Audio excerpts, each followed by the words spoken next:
journal. Bénédicte Kanda. Merci d'écouter Radio Lomé. Madame, Monsieur, bonjour et bienvenue dans ce journal dont voici le sommaire.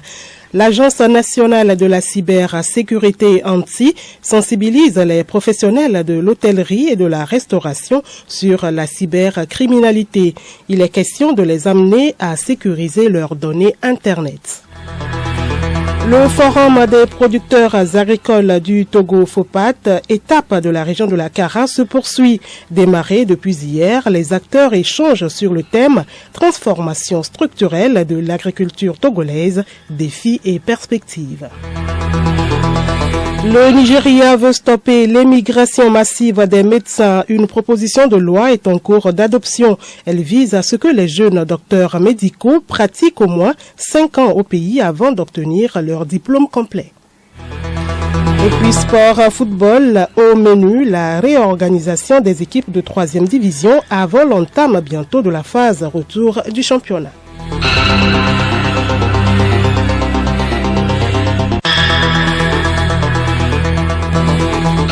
radiolomé.tg. Deuxième jour ce mardi du FOPAT, région de la Kara.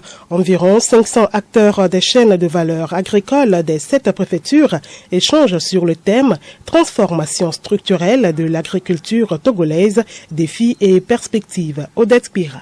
Ce mardi, les communications ont porté sur la promotion de l'élevage et la mise en place des APB, la mécanisation et l'irrigation agricole, l'entrepreneuriat et le financement agricole. Autre thème de la journée, l'agropole de la région de la Kara et l'agence de transformation agricole. La première journée, hier lundi, a été essentiellement marquée par la cérémonie d'ouverture présidée par le ministre en charge de l'agriculture. Antoine Likpa Gbegbeni a rappelé aux producteurs les grands chantiers du gouvernement pour le secteur agricole. Ministre Likpa Gbegbeni. Le gouvernement a entrepris un vaste champ d'action bâti autour de projets prioritaires de la feuille de route gouvernementale Togo 2025 pour le secteur. Il s'agit des projets relatifs à l'amélioration des rendements agricoles, à l'accès au financement agricole, à la transformation agro-industrielle et à la réforme de la politique foncière agricole.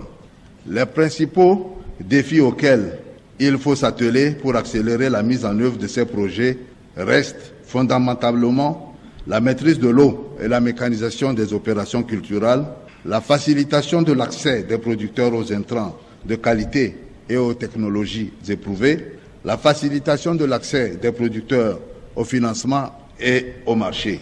Et enfin, la mise en place d'unités de transformation agroalimentaire. Il s'agit de faire de l'agriculture togolaise une agriculture productive à haute valeur ajoutée, moteur de croissance économique des agriculteurs et de croissance du pays. Ceci vise à terme, selon le ministre, à garantir la sécurité alimentaire et nutritionnelle par la production nationale et d'améliorer les industries de transformation agroalimentaire, source de création d'emplois et de richesses. Les communications hier ont porté, entre autres, sur les ZAP, les zones d'aménagement agricole planifiées et la carte de fertilité.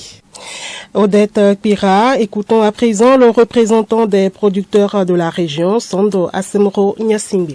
C'est avec une joie immense que je prends la parole en ce jour spécial au nom de mes collègues agriculteurs, éleveurs, pêcheurs, transformateurs et autres acteurs des filières agricoles de la région de la Kara pour témoigner toute notre gratitude au chef de l'État, son Excellence M. Faure Essozimna Nyasingbe et son gouvernement pour tous les efforts consentis pour le succès de la campagne agricole passée et l'amélioration des conditions de vie des populations de la région. Ces différents efforts du gouvernement prouvent l'importance accordée à la sécurité alimentaire et nutritionnelle dans notre pays. L'agriculture qui a besoin de financement et justement le Togo bénéficie de 12 millions de dollars, environ 7 milliards 205 millions de francs CFA de la part du MCC Millennium Challenge Corporation. L'accord a été officialisé vendredi dernier à Washington. Il marque ainsi l'éligibilité du Togo au programme MCC. Cette somme offre la possibilité au pays de concevoir et de formuler des projets qui seront ensuite financés par le Compact. Lutte contre la cybercriminalité au Togo, l'Agence nationale de la cybersécurité ANTSI forme les professionnels de l'hôtellerie et de la restauration. Elle tient depuis ce matin à Lomé une journée de sensibilisation à leur intention. Les détails avec Yao Kamake. Des experts en cybersécurité ont, à travers des démonstrations pratiques, amené les responsables et gérants d'hôtels et de restaurants à prendre conscience des dégâts que cause la cybercriminalité.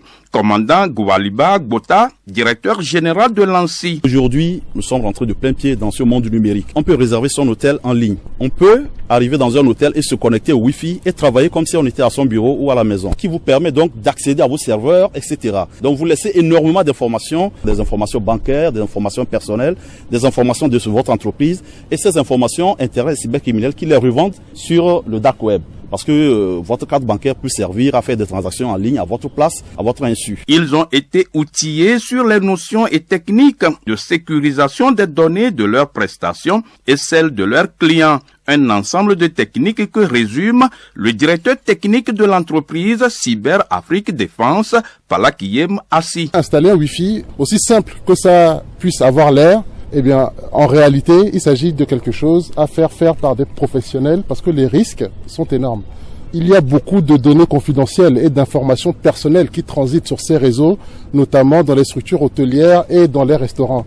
Il est important de sécuriser ces éléments. Le seul conseil serait de vous entourer de professionnels pour vous accompagner et s'assurer que votre réseau est sécurisé. Les industries hôtelières constituent une des cibles privilégiées des cybercriminels, d'où l'urgence de relever les nombreux défis sécuritaires liés à leur réseau Internet ou Wi-Fi.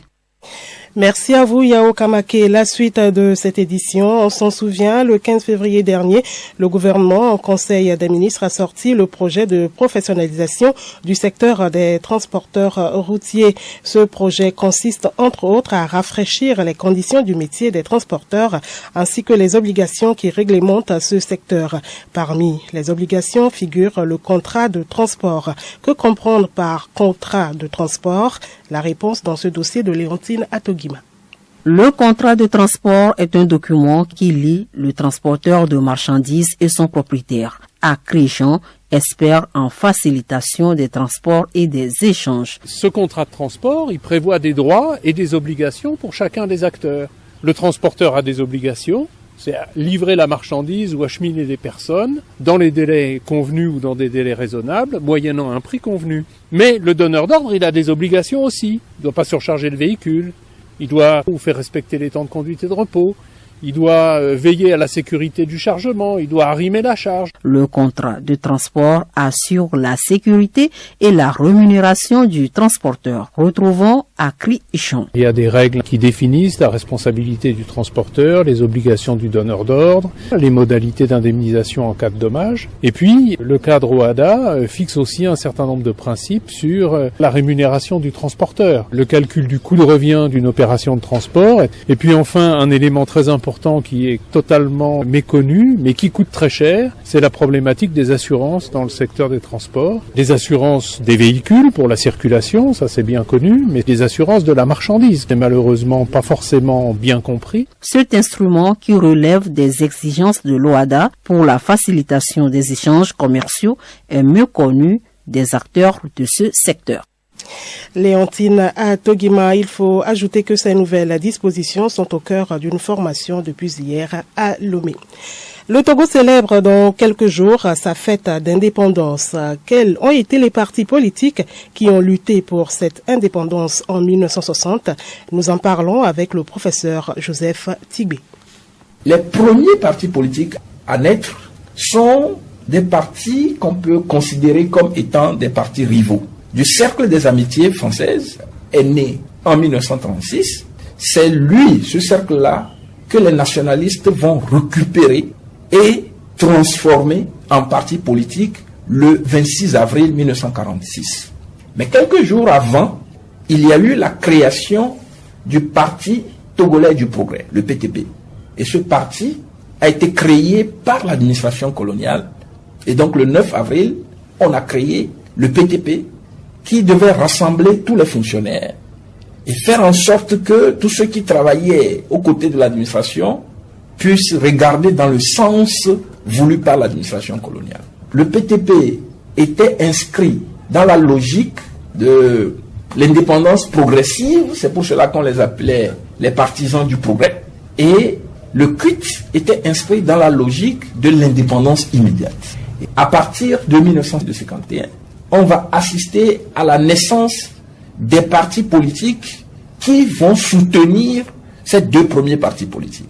Nous avons la Juvento, qui est venue soutenir le CUT, et nous avons l'UCPN, l'Union des chefs et populations du Nord, qui est venue soutenir le PTP. Mais en 1954, précisément, il va y avoir l'émergence d'un autre parti politique, le mouvement populaire togolais, le MPT, qui se considérait comme parti charnière. Professeur Joseph Tigbe à l'instant au micro de Théophile Dondako. Des monuments font partie des symboles de l'indépendance. Le monde célèbre ce mardi 18 avril la 42e journée internationale des monuments et sites. Une journée instaurée pour encourager les communautés locales à prendre conscience de l'importance de leur patrimoine culturel. Occasion pour notre rédaction de revenir sur la définition et l'importance d'un monument. Pacoum Johnson. Un monument est un ouvrage d'architecture, de structure ou inscription destiné à perpétuer la mémoire d'un homme ou d'une femme ou d'un événement remarquable. Il existe donc différents types et formes de monuments dont les plus utilisés sont la pierre tombale, la stèle, la chapelle ou encore l'entourage. C'est un guide de repérage dans le temps et dans l'espace, un lieu de célébration du passé. Il joue le rôle de médiateur entre le passé et le présent comme un espace de souvenir et de la célébration. Les monuments historiques, quant à eux, sont des immeubles qui ont obtenu un statut juridique particulier destiné à les protéger du fait de leur intérêt historique ou artistique. Exemple d'un monument de l'indépendance ou d'un monument aux morts. Bref, les monuments assurent, rassurent, tranquillisent tout en écartant l'être du présent. Merci à vous, Pacoum Johnson. Sujet santé à présent, les enfants et l'eau, cela est synonyme d'excitation et de joie. Nous sommes actuellement en saison de pluie et les enfants pataugent pieds nus dans les flaques d'eau. Quels sont les risques qu'ils encourent? Suivant les explications du docteur Gaffan Kokouvi au micro de Florent Abi et Laure Ngani. C'est dangereux, ça peut affecter les enfants en leur provoquant quelques infestations parasitaires comme les larves migrans. D'autres types de bactéries peuvent les infecter, les pieds même peuvent s'enfler. Donc si c'est les pieds qui ont déjà quelques plaies, d'autres peuvent ne pas avoir de plaies. Mais dans les deux cas, dans l'eau qui n'est pas propre, on peut contracter ces pathologies très facilement. Santé toujours, le talc, communément appelé powder de la marque Johnson & Johnson est cancérigène. Interdit à la vente aux États-Unis depuis 2020, ce talc est pourtant toujours en vente dans plusieurs pays en Afrique. En Afrique du Sud, par exemple, une association tente de mieux faire connaître les dangers du produit aux parents qui en utilisent. Le produit contient un fort taux d'amiante, une substance cancérigène avérée.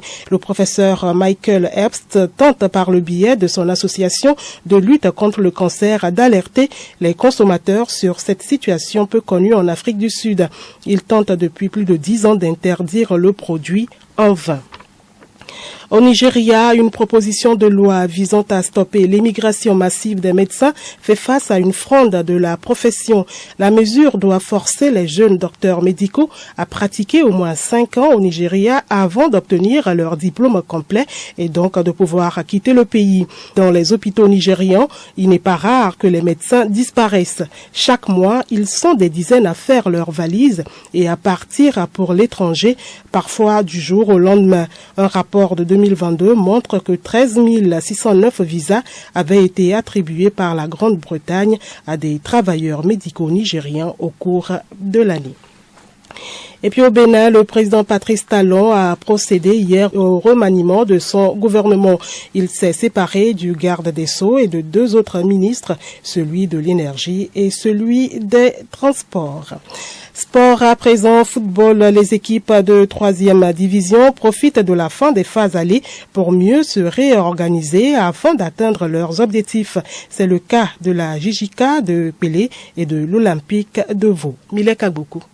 Après la première étape du championnat de 3e division, Olympique de Vaud est premier de sa poule et présente un bilan de 5 matchs gagnés, 1 match nul et 1 défaite avec 16 points en 7 journées.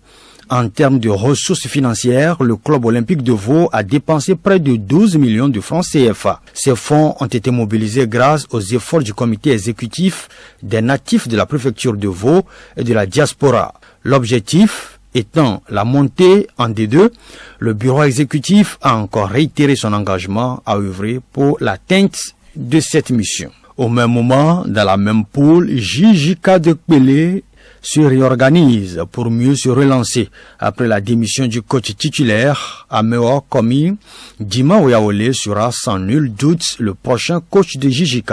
Le choix s'est porté sur l'ancien international du Togo, ancien coach de Gomido, qui devrait parapher son contrat dans les prochaines heures et constituer son staff, peut-on lire sur le site de afriqueterredeculture.com. Milek Agbokou, les résultats du tirage numéro 41/2023 de l'autosport. Il s'agit des numéros suivants: 7, 9, 13, 20, 25, 28, 29, 32, 33, 34, 40, 46, 47 et 48, soit 14 matchs nuls.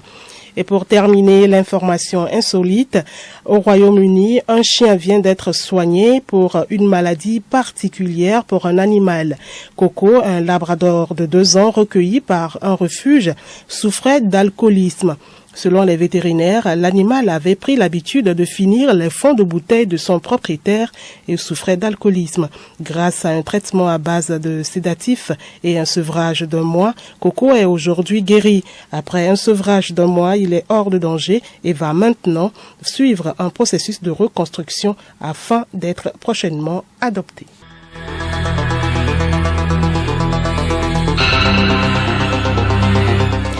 Madame, Monsieur, voilà qui met fin à cette édition de la mi-journée. Merci de l'avoir suivi. Restez avec nous sur Radio Lomé pour la suite de nos programmes. Bon après-midi à vous.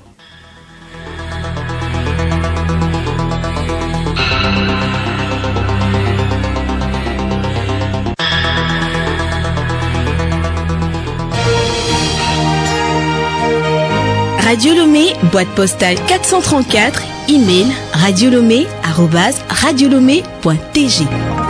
Radiolomé.tg